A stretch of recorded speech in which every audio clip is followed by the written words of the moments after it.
2,000 years of tragedy, countless cycles of death and rebirth.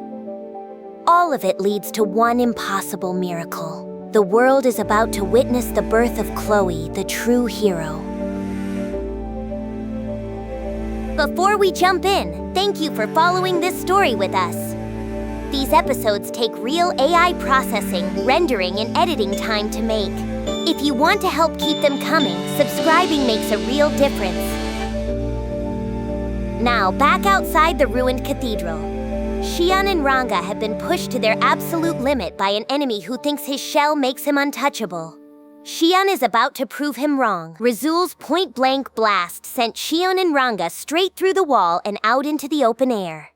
Razul's walked after them without hurry. The two who had been fighting him all this time were bruised from head to toe, but Shion remained calm. Her emotions did not waver as she stood in his path, dignified and stubborn, as if collapse had never even crossed her mind. Behind her, Ranga was groggily forcing himself back onto his feet. He did not have Shion's ultra-speed regeneration, so the punishment had been building up inside him blow by blow. Even so, he had tremendous resistances, enough defense to brush off ordinary physical and spiritual attacks, and with Ultra Instinct from the King of Magwolf's package I had given him, his evasion could almost look like prediction. Normally, seeing Shion and Ranga beaten down this badly while teaming up against a single opponent would have been unthinkable. One glance at this fight made the reason obvious. Razul was dangerous on a completely different level. Shion stepped forward, covering Ranga with her own body. Ranga, you can sit this one out. Ranga refused at once. Don't be ridiculous, Shion. He is strong. If we work together, and this is the result, going it alone is hazardous. Shion kept her eyes on Razul. It's all right, Ranga. I think I'm starting to grasp him now. I want you to stay there and build up your strength until I give the signal. Without waiting for his answer, she readied her sword in front of her. It was a beautiful stance, her core pointed straight toward her foe. Razul seemed genuinely impressed. Impressive. None of the demons could trade blows like this with me. Compliments from a man without a scratch on him only humiliated Shion. Silence! I'm gonna rip that cockiness out of you with my bare hand. With that shout, Shion moved. She lifted her sword high and swung it down with the strength of a demigod-like ogre. At first glance, it looked almost careless, but the stroke itself was flawless and fluid. Razul did not flinch.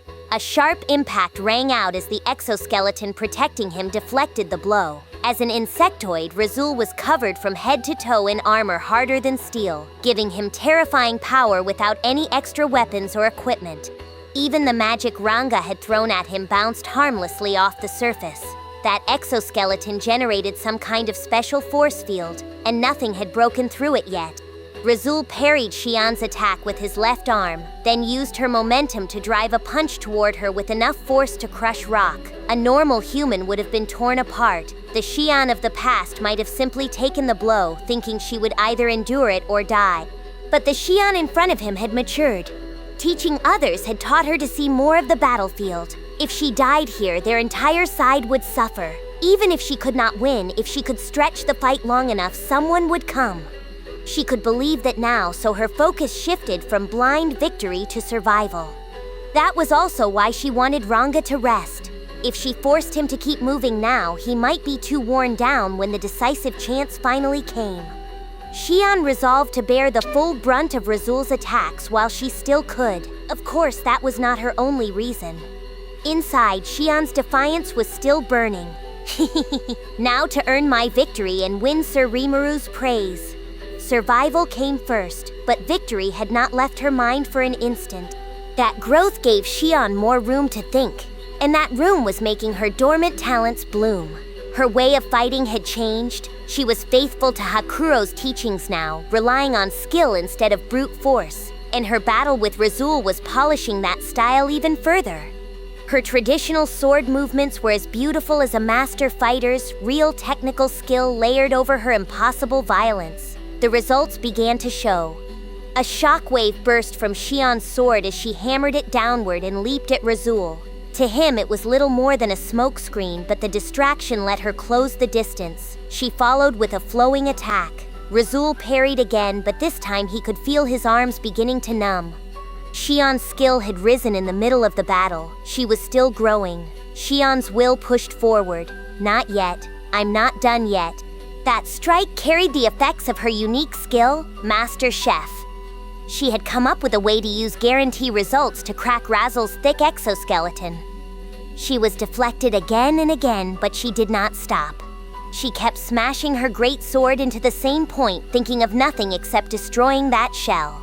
In effect, she was trying to bend the laws of nature themselves, crushing the uncrushable through sheer refusal. Razul was overwhelming, but Shion persevered. She never despaired just because her ability failed once. She kept believing her wish would come true if she continued attacking. Razul, meanwhile, parried her in silence. The battle dragged on. Razul never panicked, answering Shion with machine-like precision. Shion fought with everything she had, even deploying Ogre Berserker to strike beyond her normal limits. But to Razul, even that was no more than a preliminary trial. The gap in strength was too large. Shion had to exhaust everything simply to keep from drowning. Razul's movements had been like a gently flowing river, but then that river flooded its banks. Shion's spiritual force was at its limit from constant skill use. If her balance faltered even once, defeat would follow. With Ranga out of the battle, Razul had also been able to read every move she made. After probing her carefully, he concluded that she had nothing left to bring out. The next instant, Razul's aura swelled. He began an all-out assault, striking with at least twice as much force as before and raining blows down on Shion. A moment earlier, Razul had been the statue facing Shion's torrent. Now the reverse was true. Razul gave his final warning. Your strength is real. You may be proud of it, but you cannot beat me. At best, you could scratch my outer shell, perhaps? Give up and surrender at once. Shion was unmoved. Laughable. Did you think I was just raging here without any plan? My wish is to ascend to the loftiest peaks. If I cannot venture beyond them, not only will that impertinent Diablo chide me, but I won't be able to serve Sir Rimuru. Razul's confusion broke through. What? Slow on the uptake, insect. I mean that I will overpower you. Shion's aura exploded outward as she slashed at Razul with everything she had. Sword met arm, and this time too, Shion's attack was deflected. But Shion smiled. Just as I hoped for. She rose again and faced Razul down. Razul dismissed her. Ridiculous. Your attacks could never strike home. Shion merely snorted. In that suspended moment, Shion remembered her own shallowness. Power was a symbol of justice. To a monster, that was simple common sense. The weak deserved nothing but exploitation. Born as an ogress, Shion had been among the upper classes of the Forest of Jura. At least one person had worried about that attitude, and that was Hakuro, the teacher she shared with Benimaru. Shion had tempered her body enough to gain a measure of maturity, but she still had not truly understood what Hakuro meant. She had not ridiculed Rimuru's rule that monsters were not allowed to look down on other species. Some part of her mind had simply thought it did not apply to her. The weak were doomed to die. That was the natural order. Only after Shion herself died did she realize she had been wrong. One did not fear being killed only because death itself was frightening. One feared vanishing before being able to help anyone else. When Rimuru rescued her, the relief she felt, the sense that she had not been abandoned, as if two parents were protecting her, filled her heart. After the battle against the Crusaders, Rimuru lectured her again, and she changed again. Back then, she could not make herself as angry toward humans as she thought she should be. She questioned that, but Rimuru's words cleared away the doubt. Not all of humanity was evil. There were bad people and there were good people. It was her job to judge them properly. A person's value lay in how they lived. Strength and weakness did not decide everything. Someone who seemed useless now might someday awaken to talent in some field or another. Each person decided their own value. Rimuru had tried to say that, and once Shion understood, she realized how foolish it was to envy others. When she compared herself to Diablo, Shion knew she was inferior. In her heart, she feared that Rimuru might abandon her. But that fear was wrong. Realizing that Rimuru would never forget her made those worries fade, and the ugly emotions that once dominated her had disappeared. There was no need to envy others. All she had to do was surpass herself. Shion turned that sense inward. Instead of treating other people as rivals, she found meaning in overcoming her own limits. That way, she believed she could always grow and mature. Even if it took time, her long lifespan might let her reach heights that shorter-lived beings could never see. Once Shion began thinking that way, her anxieties vanished. That change of heart encouraged her growth, and under these extreme circumstances, her indomitable spirit finally bloomed. Confirmed. The subject Shion's intrinsic skill Ogre Berserker has evolved to the unique skill Divine Berserker. It was a happy accident, not something Shion had aimed for. It was a miracle born precisely because she kept struggling, never giving up on victory. Shion raised her voice. Let me tell you something. The goddess of victory always smiles upon those who never give up. Here we go. Divine release. Without hesitation, Shion tapped into the freshly transformed unique skill Divine Berserker. Ogre Berserker had already abused her body, and now every muscle screamed beneath the new burden. She used ultra-speed regeneration to silence them. Divine Berserker was in essence an upgraded version of Ogre Berserker. It was not a true Berserker state that abandoned reason for murderous rage. Instead, it boosted stamina and spiritual force, much like Benimaru's magic burn, granting the essential force of a spiritual life form. But it was no cure-all. In Shion's current state, her physical power was being loaded on top of her spiritual body, and the magicule consumption was so fierce that she would run dry almost immediately. The moment she triggered Divine Berserker, she was already near her limit. Shion was in this to win. Everything had to end with the next strike. Razul felt that power coming. What? Is that power? It's coming for me? Under Divine Berserker's influence, an eye-watering mystical force flowed from every pore of Shion's body. At the same time, every sense sharpened, letting her feel the strength surging within her. Shion called for her partner. Now, Ranga!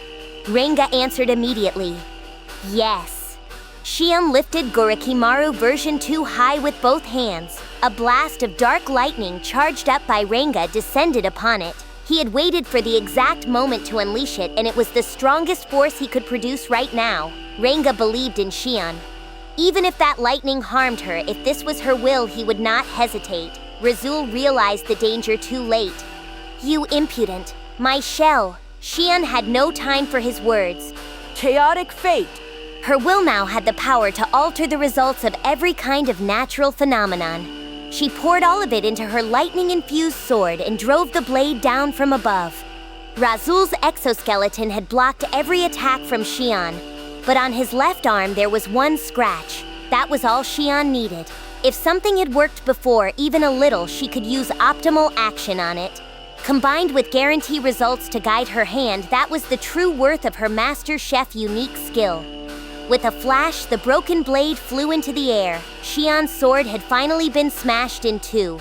But Razul was the one who fell. His left arm had been severed, and a deep gash ran from the tip of his shoulder down the center of his body. The ruinous lightning that followed fried his major organs. The battle was over. Razul crumpled. He understood that he would die soon. His eyes turned toward Granville, still fighting Luminus. Razul's last thought was for his old friend. Forgive me, Gren. I'm taking my leave before you. We will meet again at that promised land. The light faded from his eyes as his life functions failed. Shion and Ranga had secured their victory. Seeing Rimuru place the mask on Chronoa, Luminus let herself hope it would win the day. This was a risky wager. Once again, she had bet everything on Rimuru, the irregular being who had earned Chloe's and Hinata's trust. Luminus had pretended not to know anything about him, but after everything Chloe and Hinata told her in the past, she had been worried. She only joined the last Walpurgis because she heard Rimuru would be there. Rimuru becoming a demon lord was not at all the story she had been told. Even when speaking with Hinata, she continued to feign ignorance. But as Chloe's story crept closer to reality, Luminus stopped doubting it. That was why she had never been hostile to Rimuru from the start. Still, recent events had not unfolded the way the Chloe and Hinata of the past had described them. Things were diverging, and that frightened Luminus to the core. The more the timeline drifted, the less likely it seemed that Cronoa, kept safe in the Ark, would be revived correctly. Now that fear had come true, and unexpected events were happening one after another. Here, right before the musical concert she had been looking forward to, her dutiful assistant Granville had turned traitor. She knew he had betrayed her before now, of course, but even she had not expected him to march in so openly and rebel against her. Hinata was dead, Cronoa had revived, and Luminus's best answer to these irregularities was Rimuru, whose survival was itself an irregularity. That was her decision, and just as she hoped, Rimuru was attempting to appeal to Cronoa's soul. Luminus cheered in her mind. That's the same mask Chloe wore. There's still hope. Then Granville spoke. You look pleased, Lady Luminus. Do you really believe that your beloved Chloe will come back? What? Chrono is a living destructive force, is she not? And without the Ark to contain her, the only way to stop Chrono is to call back Chloe's soul. But do you really think that soul is slumbering within her? Why do you know that? For a moment, Luminus was surprised. Then she realized Granville could have listened in on her conversations with Chloe over the years. Oh, so that's what you did. Yes, I'm sure it's just as you imagined. There is no quicker and easier way to destroy this world. All I have to do is leave the matter to someone far stronger than I. Granville laughed, madness visible in his dark, murky eyes. Silence. Don't expect this to turn out how you want. No, I suppose not. At every opportunity, this world has trampled over my wishes, and just now my friend has passed away. Only then did Luminus realize that one of the battles was over. Rimuru's officers had won. Razul was dead. Granville's grief curled into a bitter laugh. Indeed, this world has been harsh to me. I don't care. Luminus pushed him aside, but Granville answered quietly. And that is why I hope this whole world is destroyed. Enough with your nonsense. If you want to be hopeless, go do it by yourself. With that shout, Luminus readied Night Rose, the sword named after her original homeland. Granville answered by unsheathing Truth, the blade from his days as a hero. Both weapons were God class with equal capabilities. Granville made his declaration. Hopeless? No, I am not hopeless. In fact, right now my heart is filled to the brim with hope. As he spoke, the energy released from Razul's body flowed into Granville.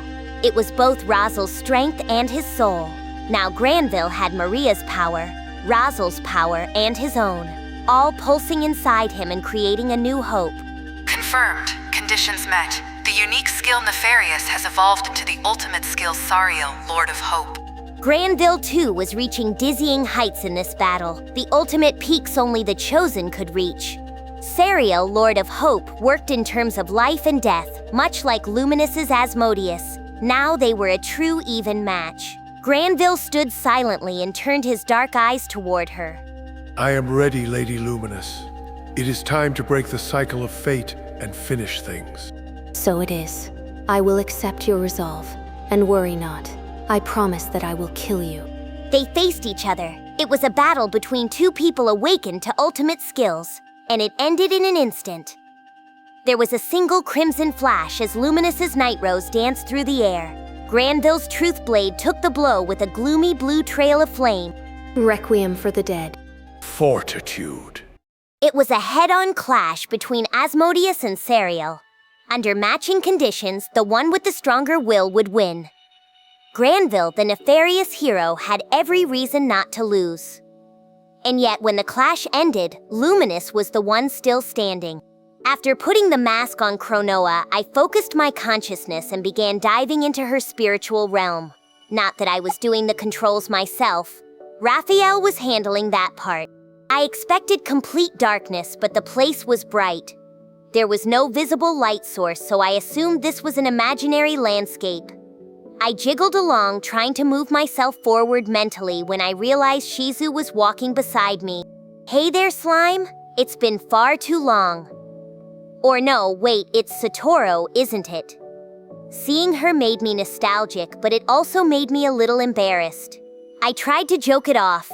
Oh, stop. My name's fully Rimuru these days. I'm not abandoning my past, but it's just awkward whenever I'm called that.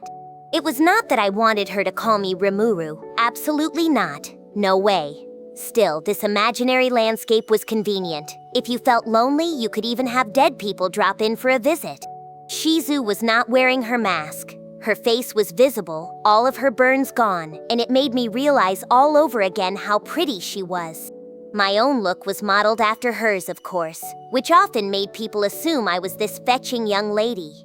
Looking at Shizu now, I could not really blame them. As a former dude, I was still sorting my feelings out about that. Having Shizu here reassured me. I began to advance faster, and she followed with a smile. Up ahead was another beautiful young woman. This was Cronoa. Her eyes were full of hatred, and she looked terrifying, like she might destroy the world at any moment. First, I thought, we were going to have to talk this out. Hoping she was willing to listen, I opened my mouth. But Cronoa spoke first. Are you Rimuru? It's really you? Well, that was unexpected. I had been anticipating something more hostile. I nodded and answered, yep, the very one. Cronoa embraced me, a young, ravishing woman hugging a slime. Yes, I was enjoying this. Thanks for asking. Shizu giggled as she watched. You really worked hard. I wanted to see you too, hero. She patted Cronoa on the head. Was it really all right for this encounter to be so heartwarming? I could still feel intense warfare outside, but right now this was making me feel warm and fuzzy. I asked her carefully, so, you're Cronoa?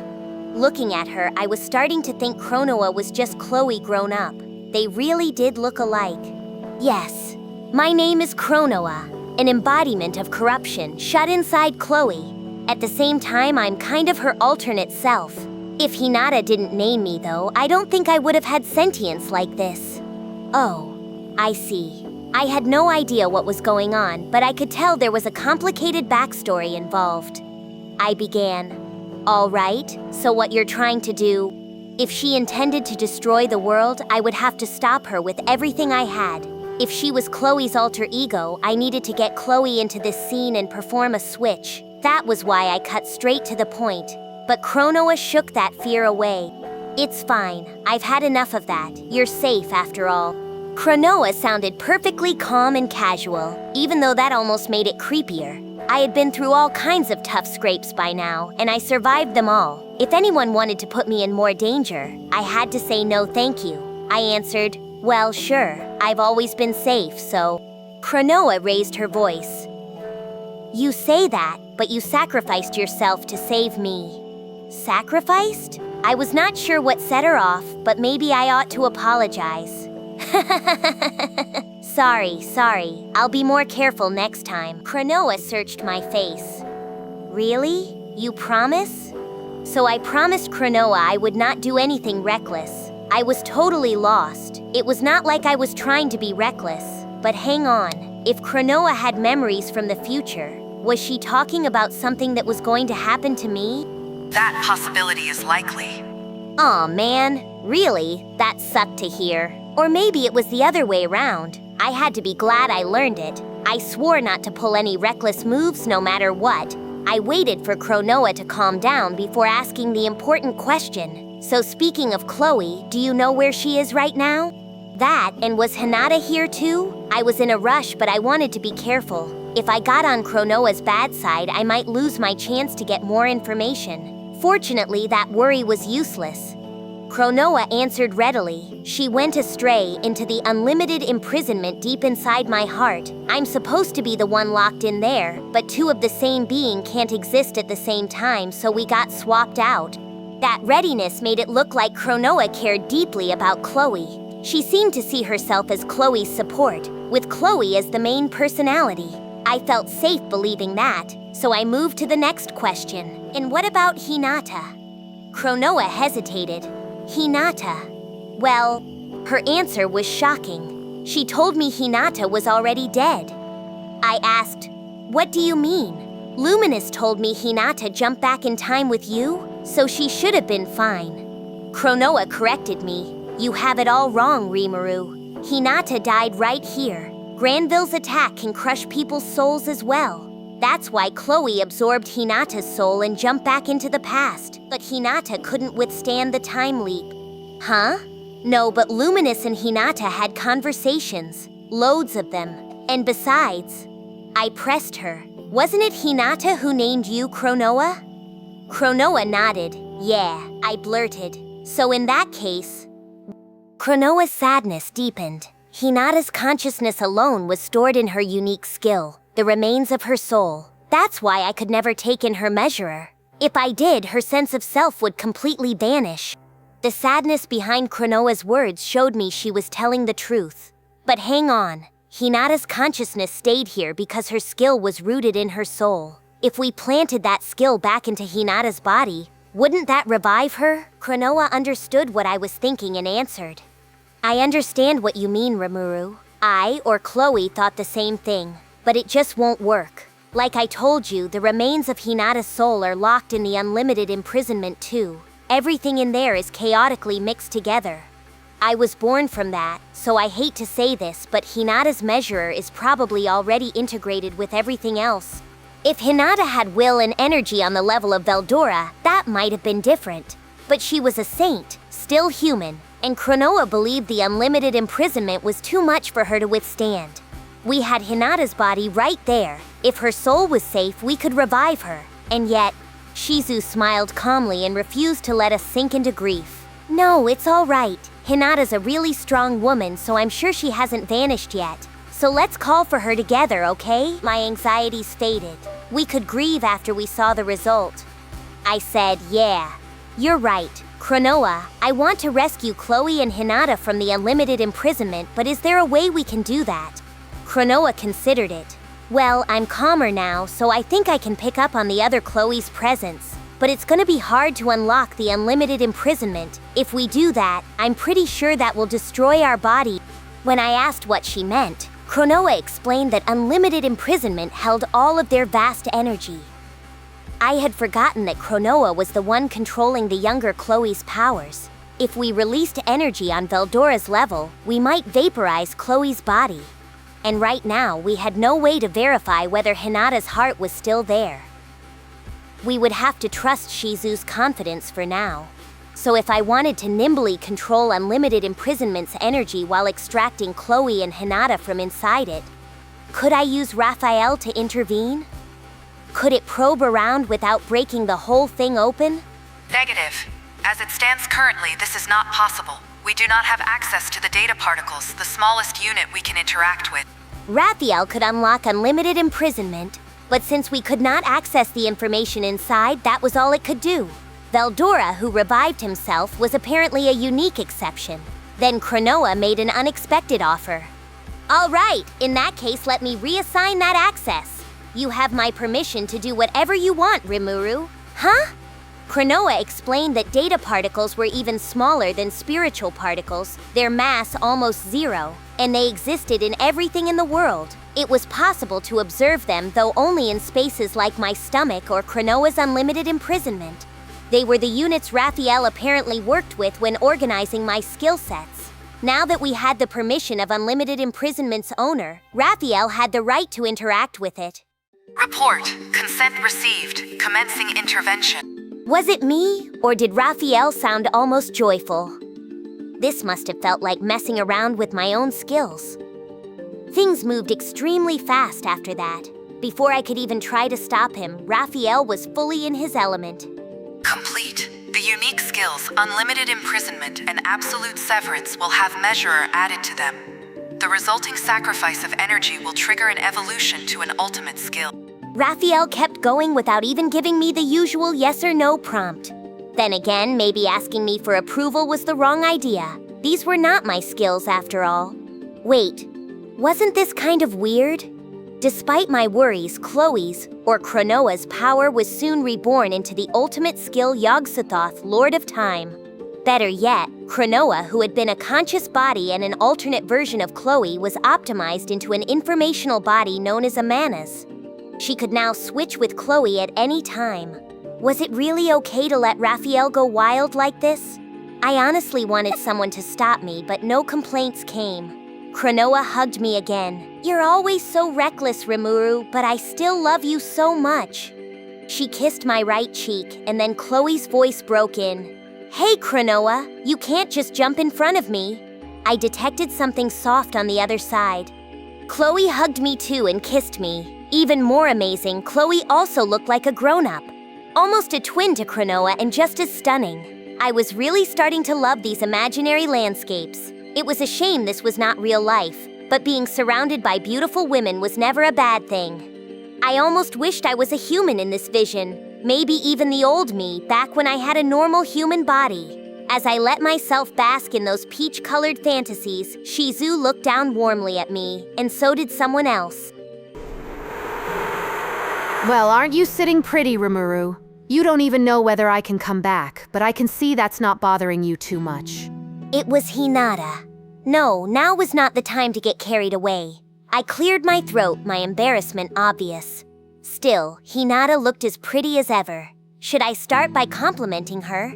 I had just seen her a moment ago, but no woman minds a little praise. I started. Ah, I see you're... Spare me your pickup lines. I backed off. Okay. She saw straight through me, but I still really had to say this. But, I don't know if we want to call you safe yet or not, but I'm really glad to see you again, Hinata. That much at least I meant. Thanks. Her cheeks were just a little red. Was she being shy? Was she starting to fall for me? Negative. That is incorrect.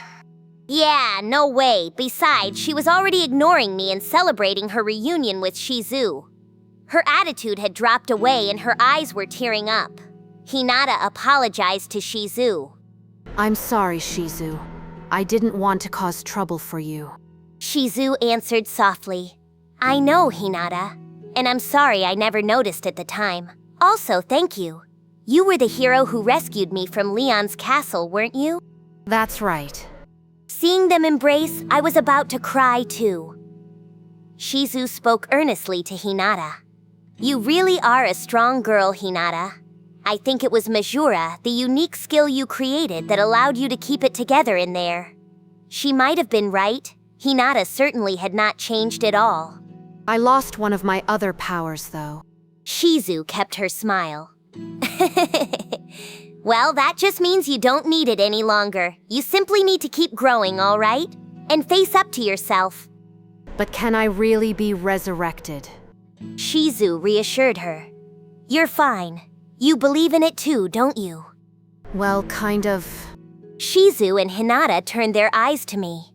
Hinata noticed Chloe and Cronoa still clinging to me. How long are you gonna keep doing that? It took Hinata saying that for me to realize Chloe and Cronoa were still hugging me tight. Chloe clung tighter. I want to hug Rimuru more. Cronoa joined in. That's right, Hinata. It's been 2,000 years, so just a little longer. The way Cronoa phrased that could lead to all kinds of misunderstandings. I was not doing anything. These twin Chloes were just buried in my slime body. Shizu smiled and shooed them away. You'll have all the time in the world later, all right? Because I really need to get going and we need to revive Hinata soon. I asked Shizu, where are you going? You should know, shouldn't you, Rimuru? I'm just an illusion you're displaying here. Well, no, this was an imaginary landscape, so... Shizu continued gently. No dream goes on forever. You have to wake up sooner or later. I'm glad I got to see all of you. It looks like Kenya and everyone are in good shape, and when you punched Leon, Rimuru, that perked me up a little. I guess we had some misunderstandings, but now that I know that, I think I'm starting to like this world a little, so I don't have any regrets now. I feel happy. Chloe and Hinata tried to stop Shizu, but she only smiled contentedly. They watched her, understood what she was trying to say, and nodded back. Shizu placed her trust in me. Take care of Hinata for me, Rimuru? Chloe added. You can do it, right, Rimuru? You better. The three of them were really laying on the pressure. I could not stop sweating. I thought about what would happen if I messed this up, and then rejected that thought. No getting weak in the knees. It was not my style to give up before even trying. I was more concerned about Hinata than myself, so I could not lose my confident attitude. I declared, resolved. You got it. I'm gonna help you right now, Hinata. Words can become strength. Firming up my resolve to make this work, I left that landscape. When I returned to reality, I was still in human form. Apparently, I had not moved at all, still in the exact same pose I held when I went in. I stretched and refocused. The last thing I saw in that space was Shizu smiling as she faded away. If I wanted to live up to that smile, I had to make one more effort. Veldora saw me first. Haha! You are safe, Rimuru. How'd it go? Chronoa stopped fighting and fell to the ground. I cut in quickly. I'll explain later. Can you guys stay on alert and make sure no intruders come in? Indeed I shall. Very well, but you will explain this afterward? Veldora and even Leon readily agreed. That was a relief. I doubted he would, but if Yuiki came back, they could take care of him. Now I had to look at Hinata's body. Luminus's magic had healed all the wounds, and it was lying on the ground next to Chronoa. Oops. There was a hole in her clothing around her chest, so I covered it with a spare coat. It is little acts of kindness like that which make a considerate man like me so appealing. Of course, what I really wanted was for Hinata not to glare at me after waking up.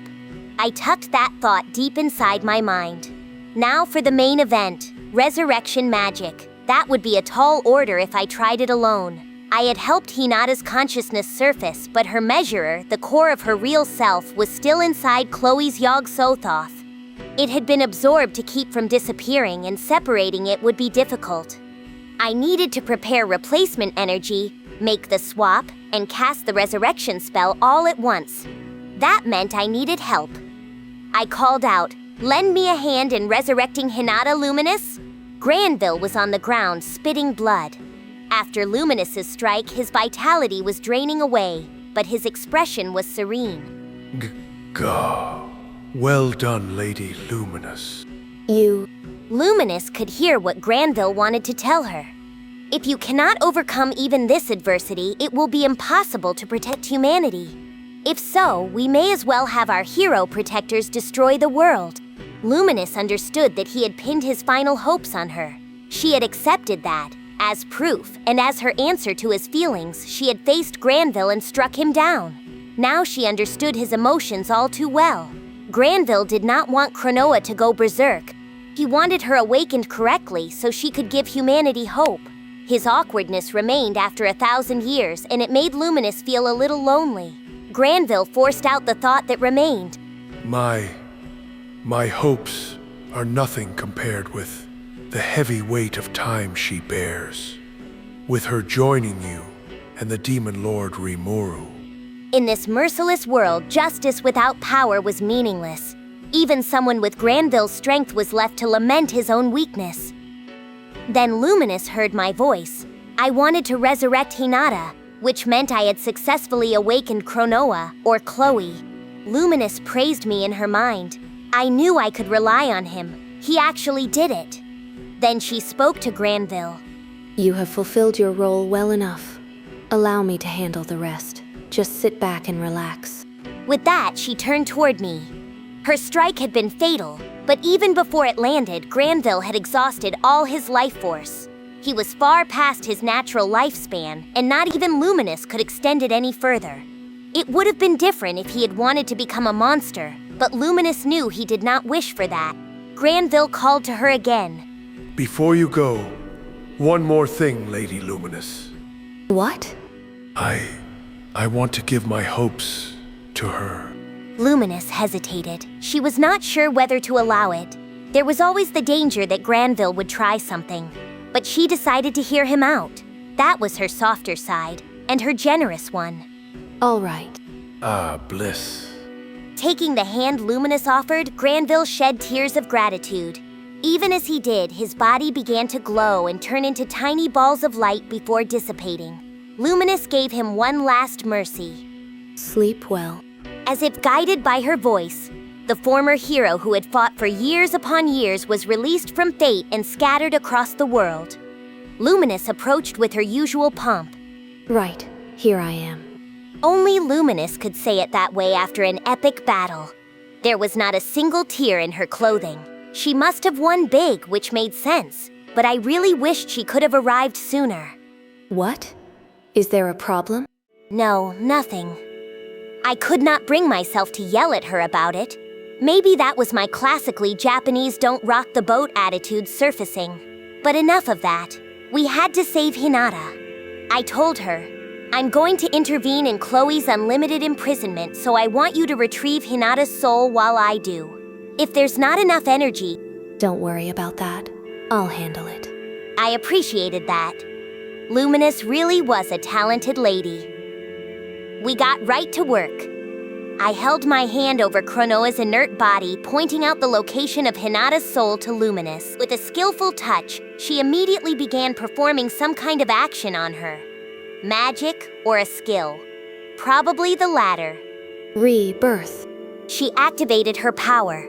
Standing next to her, I realized that her skills were far, far above mine, as high as the sky. I could never imitate that. Analyze and assess failed. The skill is equivalent to an ultimate skill. Yeah, I thought so. With Luminus, that was par for the course. That was exactly why I felt safe letting her handle this. Chronoa's and Hinata's lifeless bodies lay before us. The pieces of Hinata assimilated into Chloe's soul were gathered together in the form of Measurer, her unique skill. Luminus used her power to reach the soul I disassembled from that mass. Carefully, she picked it up and injected a concentrated measure of replacement energy. It was far more energy than what we were taking out, but it was probably necessary. Then Luminus placed her hand above Hinata's body and returned the soul to it. Immediately, the shine returned to Hinata's hair, her cheeks reddened, her heart began to beat again. Then she opened her eyes, her throat a little raspy but otherwise in good health. We did it. Hinata was revived. And with that foreign matter removed, Chronoa was also back in normal shape. She had been beautiful before, but now Chloe's soul seemed to carry a divine aura. I could hardly believe it was human. She opened her eyes. So would this be Chloe or Chronoa? Chloe called out, Rimuru. It was Chloe. She used to call me Mr. Tempest, but I guessed I was more than just her teacher now. Otherwise, it was the Chloe I knew. I smiled softly. She was no child any longer, looking very womanly. But wait a minute. Something did not feel right. And then I realized she was actually back to being a kid. She was wearing a black outfit that matched her size perfectly. Probably the Holy Spirit armor at work. That was a relief, at least. Between you and me, I was a little disappointed. But I filed that thought deep away. Besides, to outside observers, this was me embracing a little girl. Under different circumstances, that could look very bad, and Hinata's glare was painfully boring into me. Even Leon looked annoyed. Hinata's voice went sharp. What are you doing, Rimuru? I'd like to know too, in detail. Come on, Leon, calm down. And Hinata, if you keep grimacing at me like that, you're going to get crow's feet. Of course, saying that out loud would be suicidal. How was it fair that after reviving Hinata and stabilizing Chronoa, I was still in mortal danger? This was absurd. I tried to defuse the room. Guys, chill out. I'm tired and we can't hang out here all day. Why don't we regroup elsewhere in a little while and sort things out? Everyone agreed. So the battle was over. The only things filling the air now were beautiful melodies. Shockingly, Baton and everyone in the orchestra had continued practicing through the entire protracted war. Talk about insane willpower. I praised them profusely before ordering them to take 5. Then I noticed something else. I asked, huh? Is it me or is Chloe striking more of a presence now? Just your imagination. No, Rimuru is right. No doubt about it. Silence. I didn't ask for a lizard's opinion. Veldora and I both jumped. Can you blame us? Luminus, who had seemed serene until now, suddenly lashed out. I figured we could leave the conversation there, but one man did not get the message, not Veldora. He was often oblivious, but even he was starting to wise up lately. We exchanged nods after he picked up on Luminus's rage. The one who kept going was Leon. No, Rimuru and Sir Veldora are certainly right. At first glance, she appears to be merely a ravishing young woman, but her core essence, if you will, it's an improvement over Chloe, isn't it? This was the Demon Lord Leon himself speaking. He always acted cool-headed, but I guess he had a blunt side. And really, he paid far too much attention to Chloe. He was stuck to her like glue, not even trying to pry himself away. Between that and calling her ravishing, he was not hiding how much he spoiled her. Chloe was merciless with him. Leon, you're being just as overly clingy as you used to be. Don't I always tell you that you'll never find a girlfriend that way? I have to say, Leon did a lot for Chloe's sake, but I will refrain from commenting further. It was a little painful to think about. Despite his cool demeanor and good looks, Leon was kind of an unfortunate case. Ramirez called him a crybaby, and now I was thinking I should be a little nicer to him. After admonishing Leon, Chloe looked around the chamber. Well, looks like everything worked out okay, so I wanted to let you all know. I feel like I've truly awakened as a hero now. Looks like the egg inside me, along with the one Hinata had been keeping warm, sort of combined into one. Don't tell anybody, okay? She smiled. I was surprised, and then I remembered something important. I cut in quickly. Chloe, that's far too delicate a topic we had to watch our mouths. Guy might be keeping an eye on us. I hurried to deflect the conversation, but I did not need to worry. Chloe waved off my concern. Oh, it's all right. I don't think anyone's looking at us. Chloe declared us safe. At this point, Chloe was not the little girl she seemed to be. All children grow up over time, leaving their parents' protection and setting off on their own. I was happy to see her mature, though it made me feel a little lonesome. Then I realized what we were witnessing. This was the birth of Chloe Aubert, the true hero. Hinata and Chloe had not completely separated.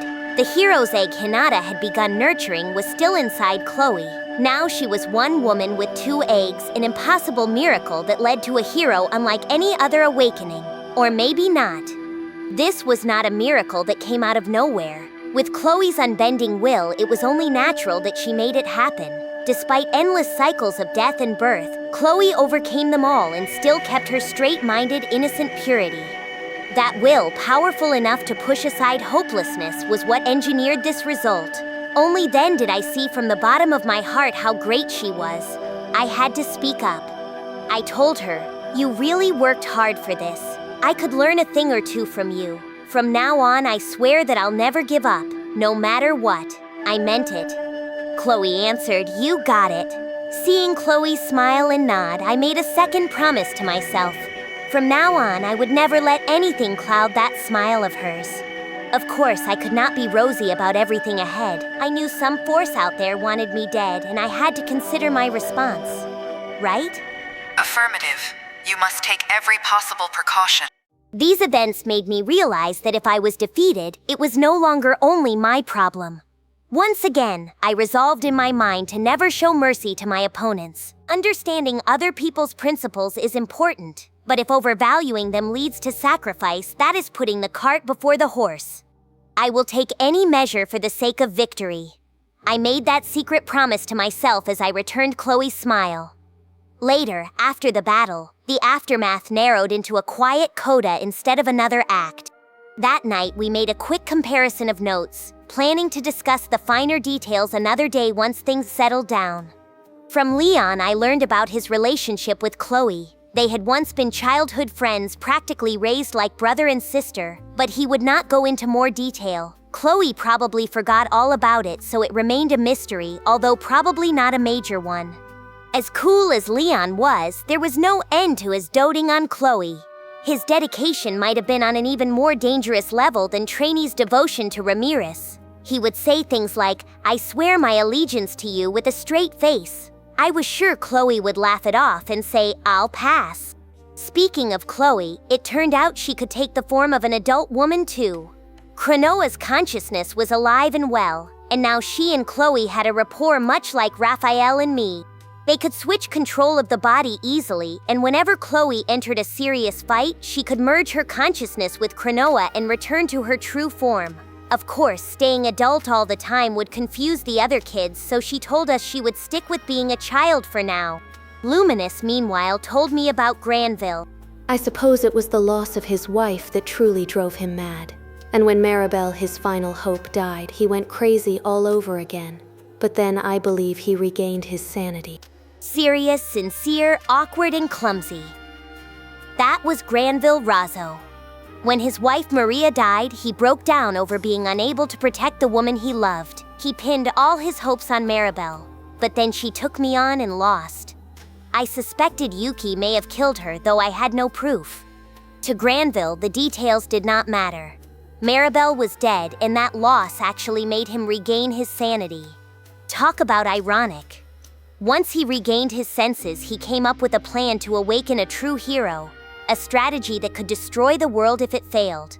But Granville made that decision and truly resolved himself to it. That much was certain. A hero, of course, was not some infallible golden child. Anyone could become prejudiced or even insane. Granville had great love for humanity, and I was sure that was why the backlash from losing his sanity had been so severe. And it was not as if the same thing could never happen to me. What if I lost someone I loved? I remembered the heart-rending loss I felt when my own people were mowed down. Quietly, I admitted it to myself. It's not just some dumb thought, no. I think just a little I understood Granville's feelings. The next day, we held the international concert. It took place outdoors, behind the thoroughly destroyed cathedral, with the audience arranged in neat rows. Beautiful, melancholy music echoed high into the sky. It sounded like a funeral march sent out to those we had entrusted with our hopes for the future. And in that music, there was a strange dream. In the dream, Maria was a very selfish little girl. She woke, looked at Gren, and smiled. Maria asked, "Was it fun?" Gren answered with a grin, "Yes, very much so." They looked at each other and grinned. Maria's brow furrowed. Odd, isn't it? Why couldn't I trust in that slime? Gren gave it some thought. That's a tough question. I'd like to say because it was a dream, but that's not a very elegant answer. Maria puffed up. "I'm serious." Gren laughed and apologized. "Sorry." Well, like you say, Maria, if we accepted and trusted in everything, it'd be a really beautiful world. But we all have our cowardly side. We're afraid of people who live under different rules than us, afraid they might stab us in the back. Even worse, if you don't distrust anyone, people might say you have an innocent heart, but it certainly doesn't bode well for a career in politics. The thing any leaders asked for is to be more watchful of others than anyone else. Maria scowled. Ugh. Are you saying there's no hope for any of us to truly understand each other? Well, I don't like that. I don't like it at all. So I'm gonna start believing next time. Gren teased her gently. In your dreams, right? Maria nodded with stubborn cheer. Right. But if I have the same dream again, this time I'll definitely believe in that slime. I think we could really be friends. Gren gently nodded at Maria's words. Oh, yeah, I'll bet. Then Maria asked him, "So, Gren, what kind of dream did you have?" Gren hesitated. Me? Well, he had a very long and very sad dream. But right at the end, he saw the light of hope. It was a nice one, Gren told her. A very nice one. Maria brightened. Oh, that's good. Because if you're happy, then I'm happy. Gren promised her. Me too. If it'll make you happy, I'll climb any mountain for you. Maria pictured the life waiting for them. If I'm here and you're here and we can live out our days in peace, then every day will be fun. Gren agreed. Indeed. Maria went on. And we'll have kids and our family will grow and then we'll be happier than ever. Gren gave Maria a gentle hug. We certainly will be. They could hear a beautiful melody. It was their signal to depart. Gren finally said, "Well, we don't want to leave Razul waiting. Want to get going?" Maria checked one last time. All right, did you forget anything? We can't come back here, can we? Gren smiled. No, I'm all right. As long as I have you, I don't need anything else. So they walked off, hand in hand toward the promised land where everyone was waiting. Route confirmed. The next episode and full playlist are ready. Then don't stop here. Keep watching in story order and subscribe before the next part drops.